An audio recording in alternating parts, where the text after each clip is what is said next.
Perhaps others will make this shift if the idea is given a hearing. Many ideas may be very good and simply perish for lack of a context, but this idea causes a fundamental reconstruction of reality, and it can be taught. It fulfills my spiritual aspirations because it is understanding, simply understanding, not a hallucination or an ability to cure or levitate. It is a way of understanding, and when one understands this way, it appears as though one has ended the program of understanding. It does not deny any body of knowledge, it simply augments. There is an argument for it on the physical level. The idea is very complicated, touching as it does on areas involving quantum physics, submolecular biology, and DNA structure. Though the idea that I developed may not have been caused by what Dennis did in the Amazon, I assume that it was. That he did something and I got a kind of informational feedback off my DNA or some other molecular storage site of information. The feedback consisted of this stored information, which seemed without limits. The task became to create a symbol structure that would make the information coherent. One must create structural categories for a new world of infinite variety. One must organize it into a mandala. The DNA is playing. It is one's life, but one must have a concept so that as it plays, one may understand the melody. This theory is a concept which, when it plays in my head, I understand the melody. I am interested in disproving the theory. A good idea can withstand a lot of pressure. But what then is the so-called flying saucer? What does it really represent? It is the ingression of a higher dimensional epoch which reverberates through history. It is a shock wave being generated by an eschatological event at the end of time. In other words, natural laws are not universal constants. They are slowly evolving flux phenomena. For instance, the speed of light, which is taken as a universal constant, has only been measured in the last 100 years. It is entirely induction to extrapolate the principle of the stability of the speed of light to all time. Any good scientist knows that induction is a leap to faith. Science is founded on the principle of induction. That is what this theory challenges. It says that the fact that one did A and B resulted does not mean that whenever one does A, that B will be the result. This cannot be proven. Before Einstein, space was thought to be a dimension where one put things. Space was visualized as somehow analogous to emptiness. But then Einstein pointed out that space is a thing which has torque and is affected by objects. In other words, from an idea, a place where you can put things, to a thing. Space is a thing. It is affected by gravitational fields. Light passing through a gravitational field in space will be bent because the space through which it travels is bent. What we are proposing in a nutshell is that time, which was also previously thought of as a place where one put things, is also a thing. And time changes. There are different kinds of time.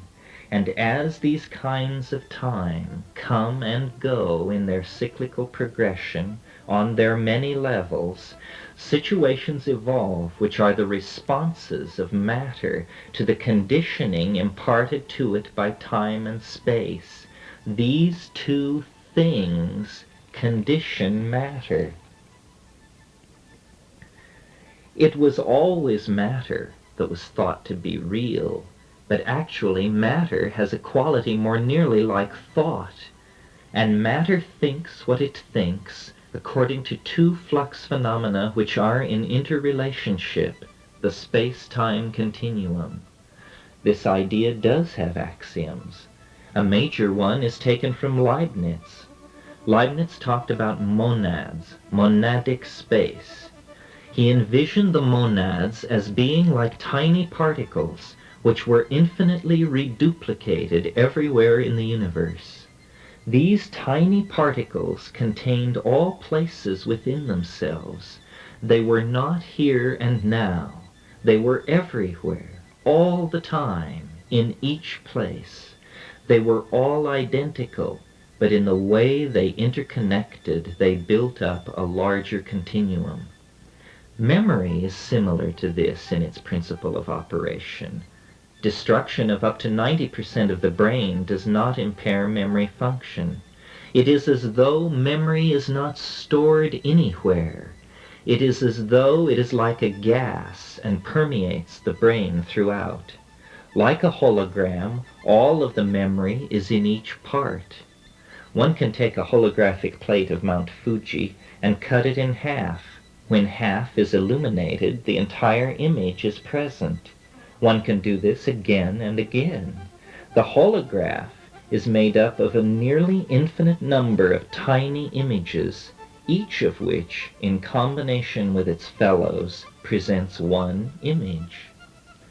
Quantum physics makes similar statements, saying that the electron is not somewhere, sometime.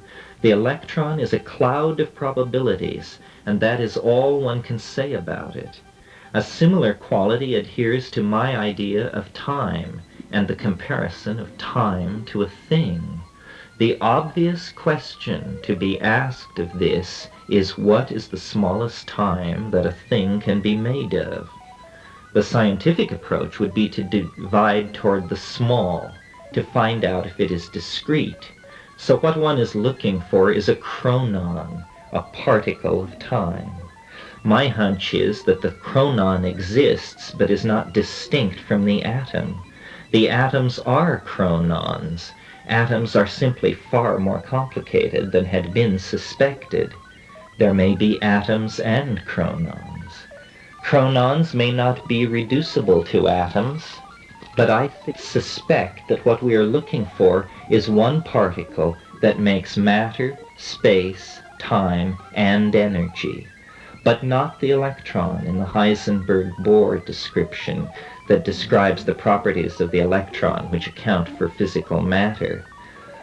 But the electron must be more complicated than that, because it exists in a universe where minds and organisms arise. So we have to describe the atomic properties that would allow a particle in certain stages to coalesce into a living organism or a thinking organism. Even a bacterium like E. coli is a staggering accomplishment for the Heisenberg-Bohr atom. The Heisenberg-Bohr model explains the physical universe. It doesn't explain organism or mind. We have to overlay that atomic model with qualities. We must imbue the atom with qualities that will let us understand how we could exist, how we could arise out of its substratum.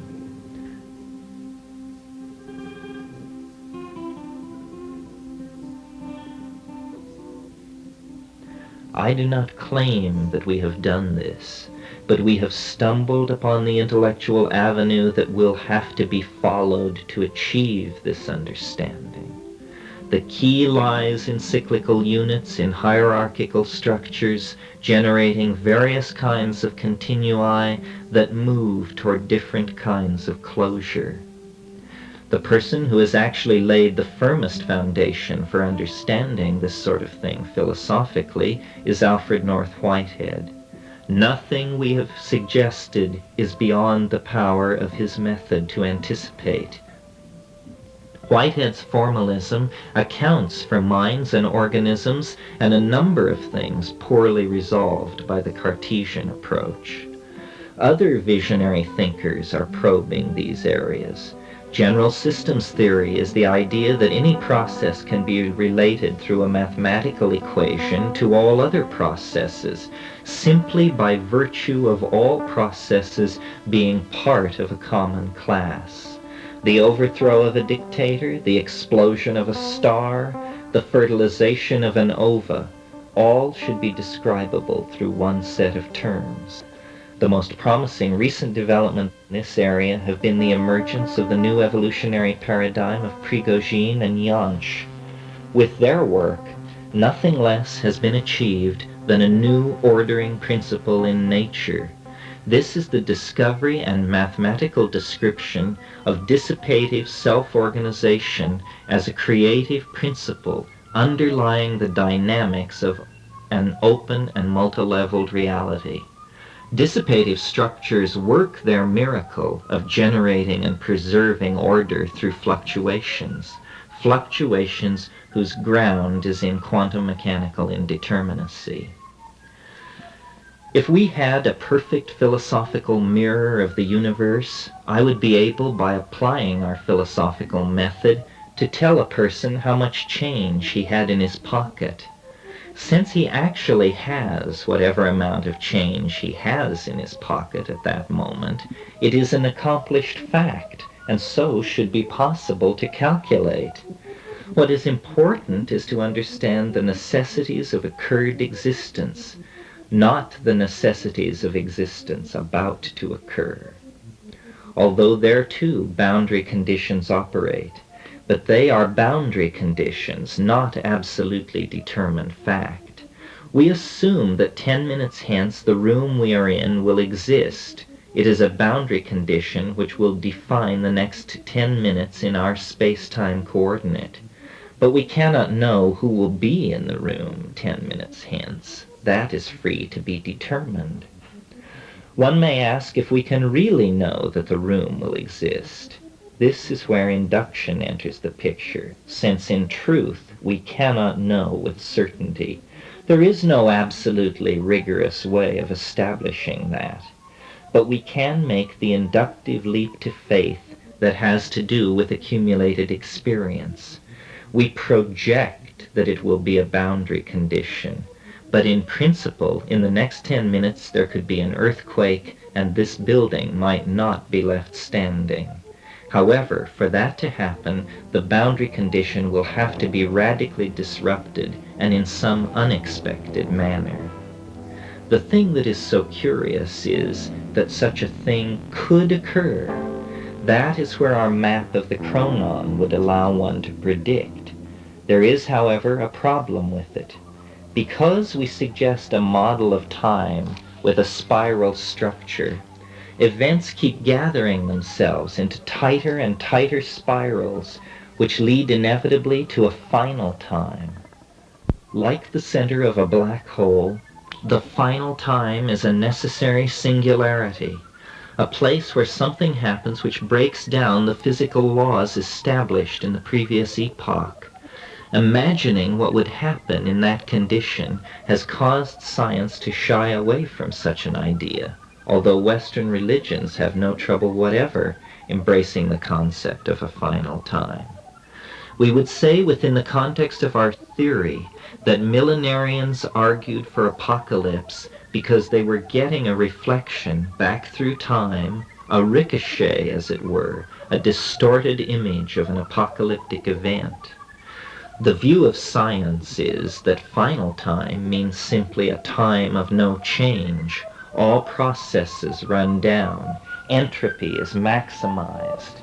The idea of entropy makes an assumption that the laws of the space-time continuum are infinitely linearly extendable into the future. In a spiral time scheme, this assumption is not made.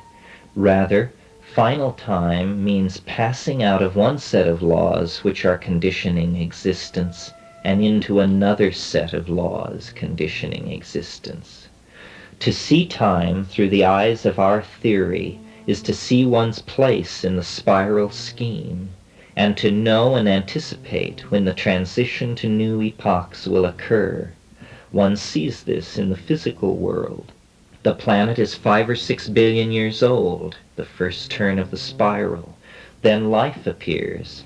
What is happening if one examines this planet, which is the only planet we can really examine in depth, is one finds that processes are steadily accelerating in their reaction speed and complexity. A planet swings through space 2 billion years before life appears, and the instant life gets started, a mad scramble is on. Species appear and disappear. This goes on for 1.5 billion years, and then suddenly thinking species appear. From the dumb confrontation with the chipped flint to the starship is 20,000 years, tops. What could that be but the ingression of a new set of laws? Laws that are allowing our species to manifest very peculiar properties. Humanity is made by DNA like rattlesnakes and poplar trees, but we trigger the same energies that light the stars. We do this on the surface of our planet, or we can create a temperature of absolute zero. We do these things because though we are made of mush and mud, we have minds, and we know about the detour through tools. So we can build tools which can unleash energies that in any other situation in the universe occur under very different conditions. The center of stars is the usual site of such processes, but we do such things using mind. And what is mind? Who knows? 20,000 years from the stone flint to the starship and still accelerating. There are yet more spirals to concress. From the Model T Ford to the starship, 60 years. From the fastest human on Earth being able to move 30 miles an hour to the fastest moving 9 miles per second, 60 years. Human culture is a curve of expanding potentiality. It has reached asymptotic vertical gain. Man threatens every species on the planet. Because we have stockpiled radioactive materials, they are everywhere. Every species on Earth can feel that. The planet, as an ecological entity, can react to that kind of pressure. It is 3 billion years old. It can deal with this. Dualistic talk about man not being part of the natural order is foolish. We could not have arisen unless there was purpose of ours which fit into the planetary ecology. It is not clear what it is, but it seems to have to do with our enormous research instruments and crises. By stockpiling atomic weapons, we have claimed the capacity to destroy the Earth like a stick of dynamite in a rotten apple. And why? We do not know why. Surely not for the political and social reasons that are given. We are simply a tool-building species that is itself the tool of a planetary ecology that has this perception of a higher dimensional mode. It knows what the boundary constraints are and is organizing life to transform itself.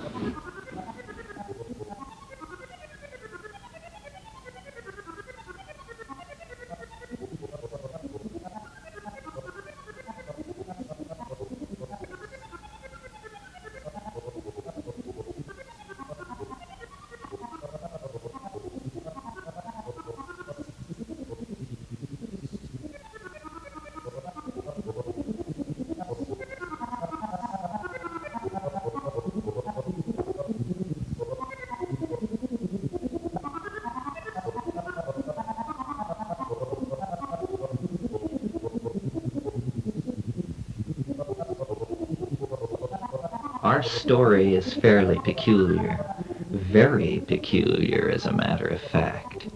It is hard to know what to think, because a phenomenon of all kinds of mental illness is visions of some kind, of a fantastically complicated thing which happens to put you in the very center of everything. And this theory does that. So does immediate experience. It is important to have recourse to the scientific method. If the theory is real, it can be proven in the calm confines of the laboratory. And if it is not real, that should be made explicitly clear through careful experiment. To empathize with the visions at La Chirera, one must imagine what one can imagine. Imagine if wishes were horses, how beggars would ride. The ideas were so compelling because with fourth dimensional matter one can do anything. One can spread it out and climb on it and take her up to any altitude, adding oxygen by the act of noting the need for same. It's the flying saucer again.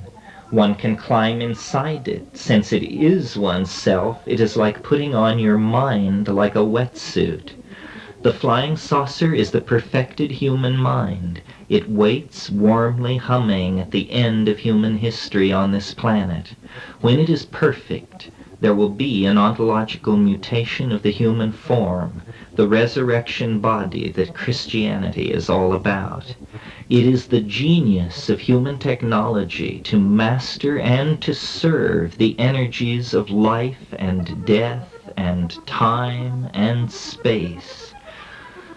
The UFO holds out the possibility of a mobile mind, a ship that can cross the universe in the time that it takes to conceive it, because that is what the universe is, a thought.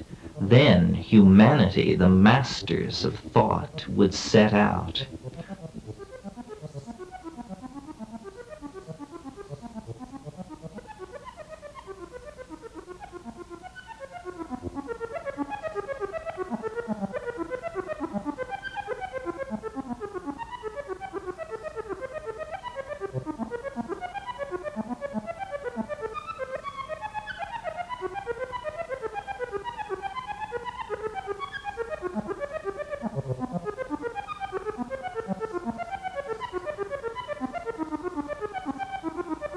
Or we may discover that it is not done that way.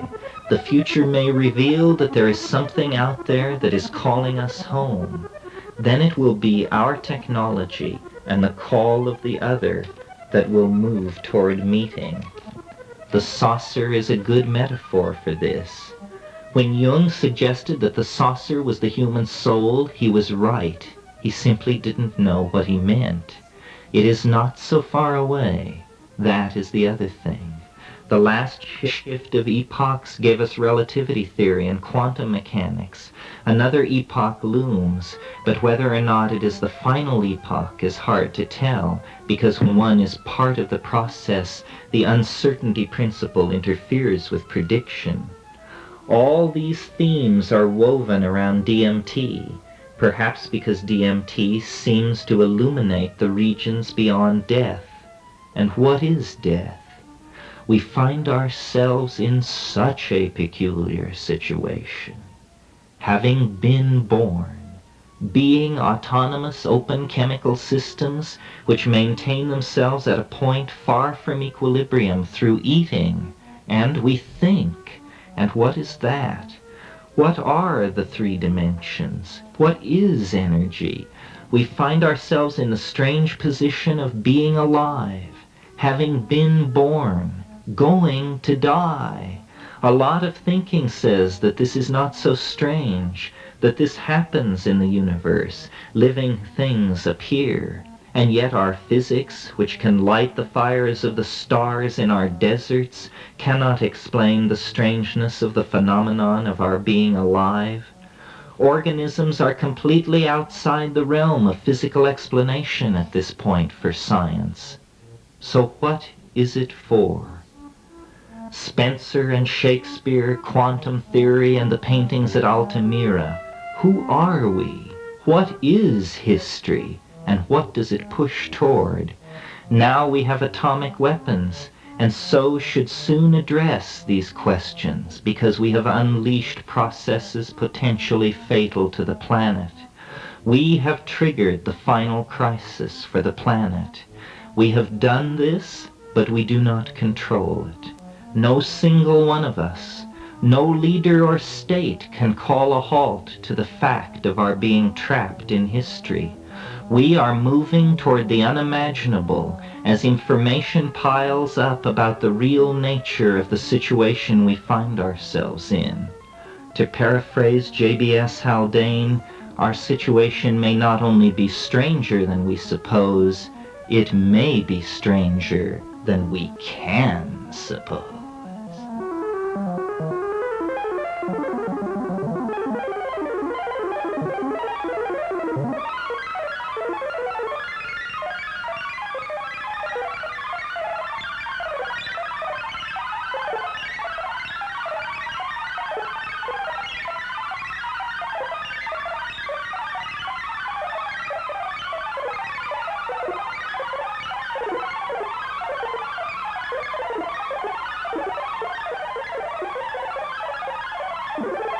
Chapter 18.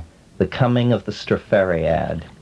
Such were the concerns through which I navigated the intervening years to the present. No definitive condensation of the thing we sought has yet occurred. What did occur was the continued elaboration of the theories both of hypercarbylation and of the nature of time. In late 1975, The Invisible Landscape was published and our ideas made publicly available. But since the manuscript of that work had been nearly 2 years finished, we had not been idle. The conclusion of myself and my brother was that when all was said and done, the truly novel element and the candidate for being the causal element in the situation at La Chorrera was the mushroom. It was Stropharia cubensis which stood behind all of the effects that we had experienced, and as this realization grew, so did the understanding that if this was the case, then new expeditions into the unimaginable could be launched only if a supply of the mushrooms could be secured. Now it happened that on that second trip to La Chorrera, the mushroom had been much less abundant than the first time, and this scarcity had impelled me to take a number of spore prints from the few specimens that we did run across. Those spore prints had been kept refrigerated over the years while my brother and I pursued academic careers and wrote our book. During those intervening years, we dabbled with the thought of cultivating Stropharia cubensis, but the only work on the subject was Wasson and M's work in French, and it seemed somehow a remote and technically difficult thing to attempt.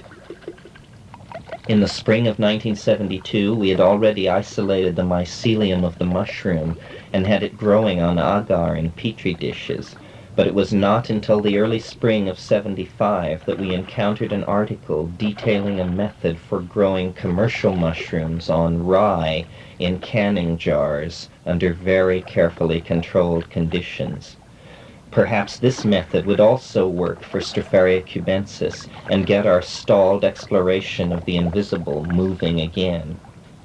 Working in close consultation with my brother in Colorado, we determined within a matter of weeks that the hardy Stropharia not only grew and fruited with the new method, but that it was less fragile and easier to grow than the agaricus species sold in grocery stores as food. The implications of all this were not lost upon us. From the spring of 1975 onward, I was not without a continual supply of Stropharia. Ev and I had parted earlier in the year. I was living alone and finishing up an academic career that had lasted far too long, what with 7 years of wandering around the world scheduled in. It was a time of loneliness, self-examination, and work pressure. Into that world came suddenly the perfected method for growing the same organism that had been the means to opening up the dimension of contact 4 years before.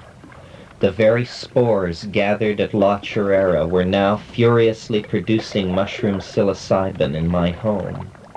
During the spring, I experimented with low dosages several times. The sense of peace and lightness that I associated with the halcyon days at La Chorrera was definitely there.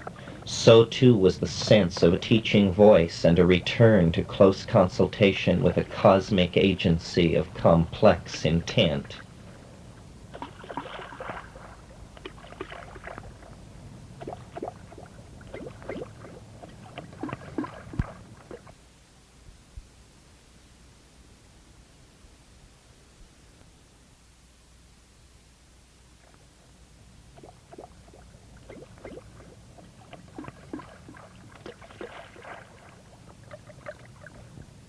Throughout the spring and summer of that year, I took the mushroom at doses of 5 grams dried or 50 grams fresh as often as I felt was prudent, which worked out to about once every 2 weeks.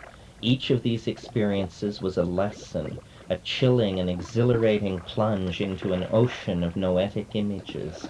I discovered my own mind like a topological manifold lying before me, inviting me to rove and scan the reflective knot of past and future time that I am.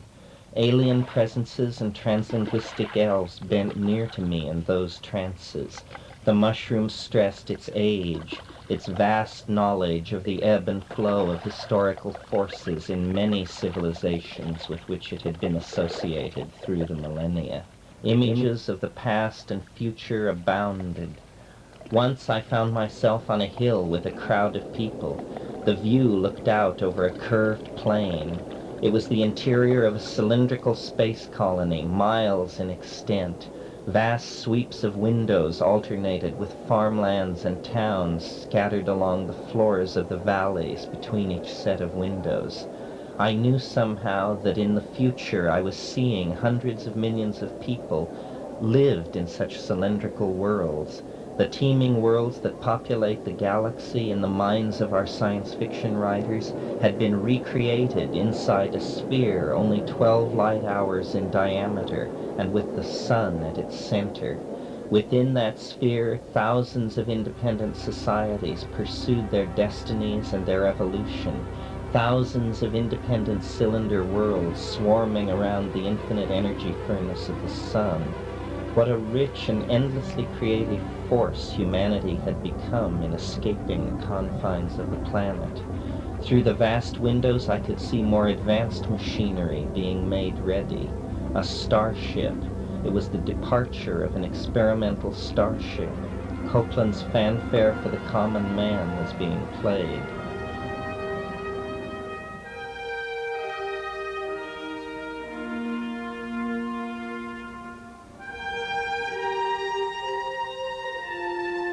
Again I saw alternative futures where the knowledge of the mushroom was not fused with humanity's restless expansionism. I saw a planet covered with a society of slave worker machine symbiotes. I saw the life of North American society running through several hundred years of upheaval and political change, an image like a great animated war planning board. The dualism of fascism and democracy hung around America's neck like the albatross. Again and again, nightmare police-state fascism would sweep like a foul tide over the aspirations of the people, and again, the subtlety of the people would organize around the stupidity of the oppressor and rise in wild and bloody revolt to again secure the space of a few generations in which to inaugurate attempts at democratic social justice. The mushroom always returned to the theme that it was wiser in the ways of evolution and sympathetic, therefore, to a symbiotic union of the technical control of matter possessed by humanity and its own sense of the how-ness of things that had been developed over millions of years of conscious experience as an intelligent organism radiating through the galaxy. From its own point of view, it is an elder life form, and as such it offers its tempering experience to a vibrant but naive child race that stands for the first time on the brink of the stars. As our imagination has striven outward to attempt to encompass the possibility of the intelligent other somewhere in the starry galaxy, so the other, observing this, now reveals itself to be among us as an aspect of ourselves when in the psilocybin trance. In the phenomenon of Stropharia cubensis, we are confronted with an intelligent and seemingly alien life form, not as we commonly imagine it, but an intelligent alien life form nevertheless. It is only an anachronistic lack of modern self-reflection that would lead any thinker on the subject of extraterrestrial life to suppose that any intelligent alien would be even remotely like ourselves. Evolution is an unceasing river of forms and adaptive solutions to special conditions, culture even more so.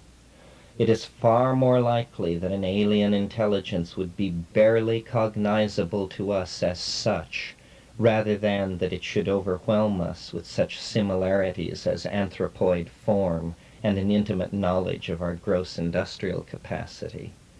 Star-traveling species would have a sophisticated knowledge of genetics and DNA function, and therefore would not necessarily bear the form which evolution on a native planet had given them. They might well look as they wished to look. In the late summer of 1975, Dennis and I decided that the world we were exploring required a wider audience so that some consensus concerning what was going on could be established. To that end, we wrote and published a guide on the method we had developed to cultivate the Stropharia. At the beginning of that little book, I introduced what we had personally learned about the world of the mushroom. The mushroom speaks, and our opinions rest upon what it tells eloquently of itself in the cool night of the mind. I am old, older than thought in your species, which is itself 50 times older than your history. Though I have been on earth for ages, I am from the stars. My home is no one planet, for many worlds scattered through the shining disk of the galaxy have conditions which allow my spores an opportunity for life. The mushroom which you see is the part of my body given to sex thrills and sunbathing. My true body is a fine network of fibers growing through the soil. These networks may cover acres and may have far more connections than the number in a human brain. My mycelial network is nearly immortal. Only the sudden toxification of a planet or the explosion of its parent star can wipe me out. By means impossible to explain because of certain misconceptions in your model of reality, all my mycelial networks in the galaxy are in hyperlight communication across space and time. The mycelial body is as fragile as a spider's web, but the collective hypermind and memory is a vast historical archive of the career of evolving intelligence on many worlds in our spiral star swarm. Space, you see, is a vast ocean to those hardy life forms that have the ability to reproduce from spores, for spores are covered with the hardest organic substance known. Across the eons of time and space drift many spore-bearing life forms, in suspended animation for millions of years until contact is made with a suitable environment. Few such species are minded. Only myself and my recently evolved near relatives have achieved the hypercommunication mode and memory capacity that makes us leading members of the community of galactic intelligence. How the hypercommunication mode operates is a secret that will not be given lightly to humanity, but the means should be obvious. It is the occurrence of psilocybin and psilocin in the biosynthetic pathways of my living body that opens for me and my symbiotes the vision screens to many worlds. You as an individual and mankind as a species are on the brink of the formation of a symbiotic relationship with my genetic material that will eventually carry humanity and Earth into the galactic mainstream of the higher civilizations. Since it is not easy for you to recognize other varieties of intelligence around you, your most advanced theories of politics and society have advanced only as far as the notion of collectivism. But beyond the cohesion of the members of the species into a single social organism, there lie richer and even more baroque evolutionary possibilities. Symbiosis is one of these. Symbiosis is a relation of mutual dependence and positive benefits for both of the species involved. Symbiotic relationships between myself and civilized forms of higher animals have been established many times and in many places throughout the long ages of my development. These relationships have been mutually useful. Within my memory is the knowledge of hyperlight drive ships and how to build them. I will trade this knowledge for a free ticket to new worlds around suns less forsaken and nearer galaxy center. To secure an eternal existence down the long river of cosmic time, I again and again offer this agreement to higher beings, and thereby have spread throughout the galaxy over the long millennia. A mycelial network has no organs to move the world, no hands, but higher animals with manipulative abilities can become partners with the star knowledge within me, and if they act in good faith, return both themselves and their humble mushroom teacher to the million worlds all citizens of our star swarm are heir to.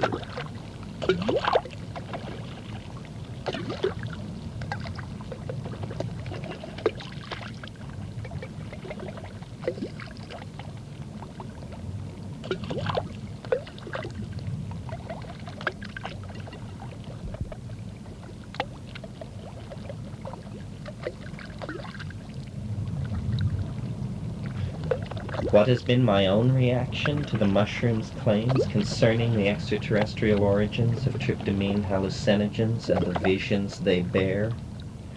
I am of many minds.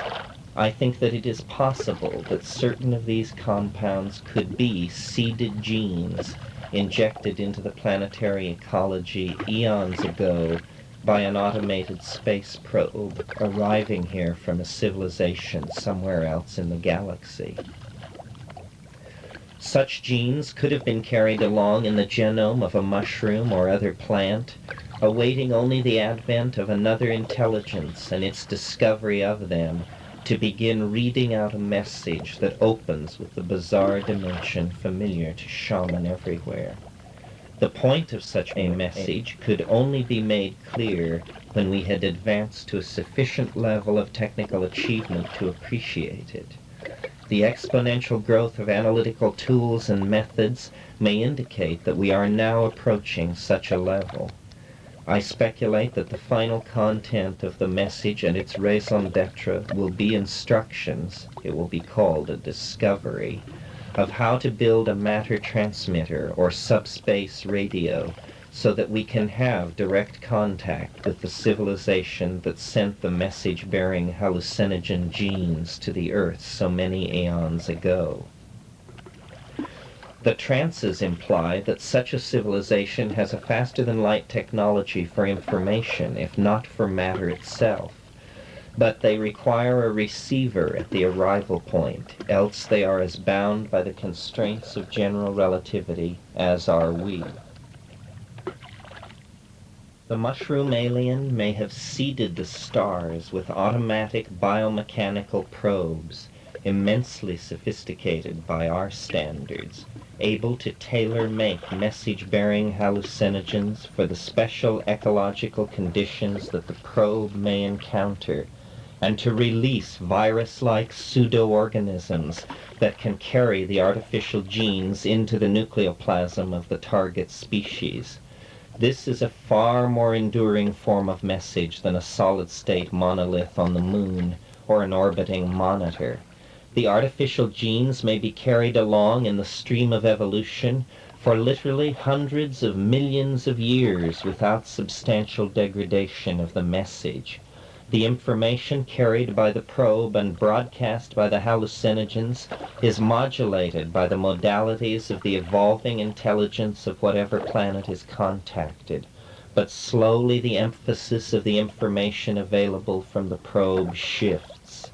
Predictions of good hunting, finding of lost objects, and the provision of medical advice is slowly superseded by the revelation of the extraterrestrial source of this information and the telos behind it, the star antenna and the entry into the hegemony of galactic civilization that it will bring with it.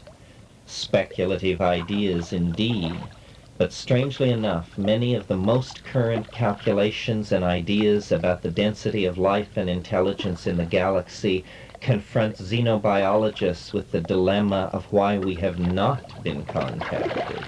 I will not go into details, but Ponampurama and Cameron's Scientific Perspectives on Extraterrestrial Communication gives an excellent overview of current thinking on the subject.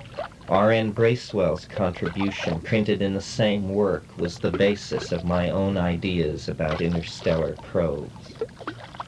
I will summarize the state of the art thus.